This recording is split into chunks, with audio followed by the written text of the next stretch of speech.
Во ова издание. Демократите од денеска ја преземаат контролата во представничкиот дом. Во атмосфера на силна поделеност почнува со работа новиот состав на Американскиот конгрес. Клонирани животни, хемиски напади, наблюдување на Вселената. Како беа искористени научните достигнувања во 2018 година. Джогирање и собирање ѓубре. Тоа е блогинг и станува многу популарен. Ќе ви кажеме како се практикува во Вашингтон. Останете со нас. Добро вечер. Ова е ТВ журналот Newsflash на гласот на Америка на македонски. Јас сум Тоше Огњанов. Денеска почнува со работа новиот состав на Американскиот конгрес. Демократите ќе бидат мнозинство во представничкиот дом после 2 години откако републиканците ја имаа контролата. Во исто време, владата и натаму е затворена. Стотици илјади луѓе се без плата. Следат вестите. Демократската партија ќе има 235 места од вкупно 435, откако добија 40 места на делумните конгресни избори во ноември. Во представничкиот дом ќе има повеќе од 100 жени, вклучувајќи ја и Александрија Окасио-Кортес, најмладата жена избрана во конгресот, како и 2 муслиманки, Рашида Тлаиб од Мичиген и Илан Омар од Минесота. Ненси Пелоси се очекува да биде избрана за спикерка на представничкиот дом. Денеска представничкиот дом се очекува да одобри легислатива со цел да се стави крај на владиното затворање.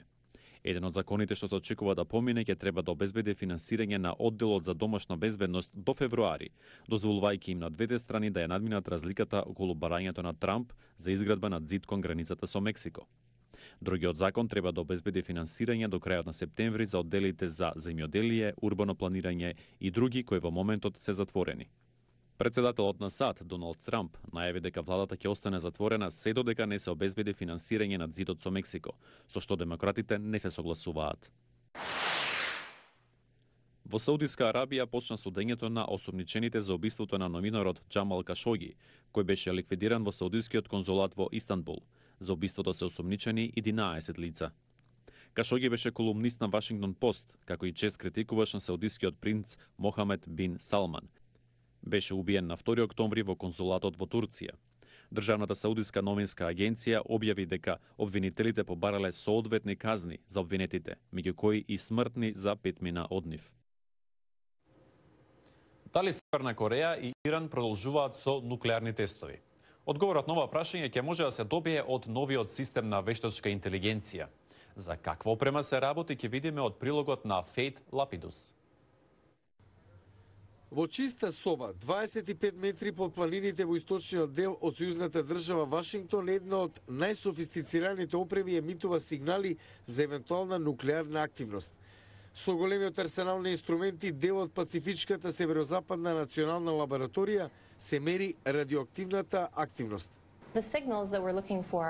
Сигналите што се анализираат треба да откријат количество енергија складирана во гасот, што ќе ни покаже нешто за изотопите по кои што трагаме. Инструментите се толку чувствителни што може да детектираат изотопи, креирани од човек од другата страна на светот, настани кои што некои сакаат да ги држат во тајност.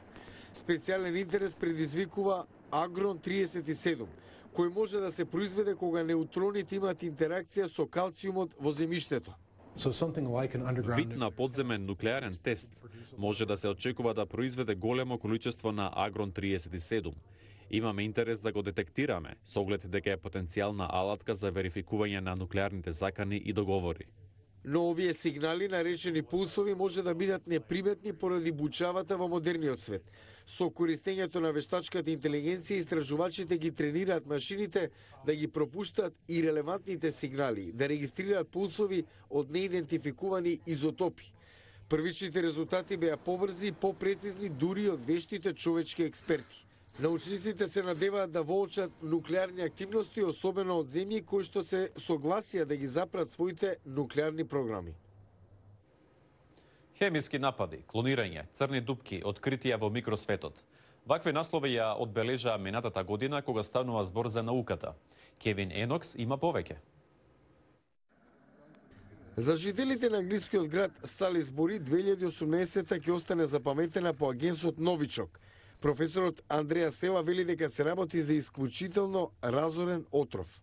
Нервниот систем е толку раздразнет што имате бизарни симптоми на парализа и конвулзии истовремено. Руски оперативци се осомничени дека го употребиле агенсот за да отруат поранешен руски шпион и неговата ќерка.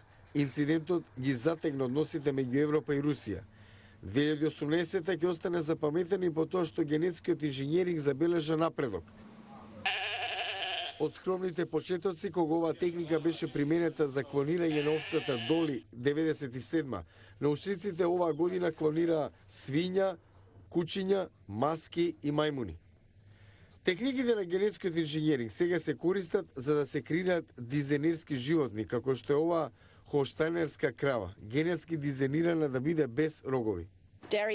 Млечните крави како Холштајн имаат рогови кои се опасни за оние кои ги одгледуваат, но и за другите крави. Научниците исто така откријат чудни карактеристики на осата. Со рентгенски снимки откриен е 30 милиони години стар паразитски вид на оса, голема колку зрно орис, која се хранела со древни мушички. Домаќинот или е парализиран, или продолжува да се храни, дише и живее релативно нормално, но со паразитот кој живее и расте во него. И на крајот се разбира, паразитот го убива домаќинот. Друга загадка на природниот свет беше решена кога научниците сватија како глуварчето успева толку добро да се шири низ воздухот. Научниците ја користат оваа информација како можен начин да се создадат микролетечки објекти кои ќе можат подолго време да лебдат на струењето на ветрот. И конечно, користејќи го големиот телескоп во Чиле, научниците може да ја наблюдуваат малата звезда која што минува близу до црна дупка и да видат како незината светлина е искривена од супер гравитацијата на црната дупка.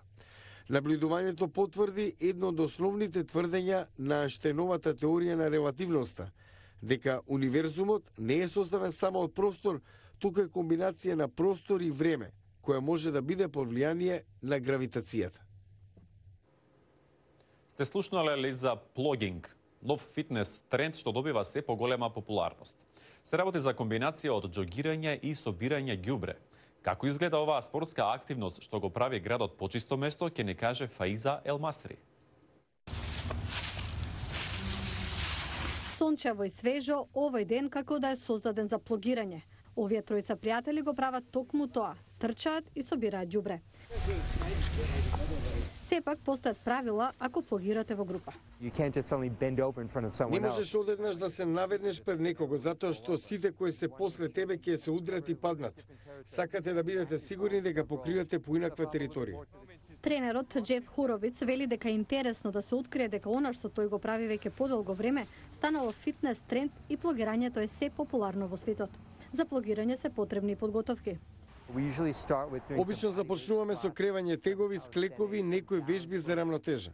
Важно е да има ракавици, сакате да бидете безбедни иако имате добри намери. Никогаш не знаете што ќе најдете. Може да биде искршено стакло, медицински отпад.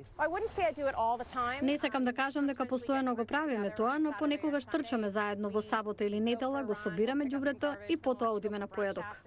Охрабрувањето повеќе лица да плогираат помага за подигање на свеста за проблемот со ѓубрето во Вашингтон. Кога улицата е валкана, имате лошо чувство за соседството, за заедницата.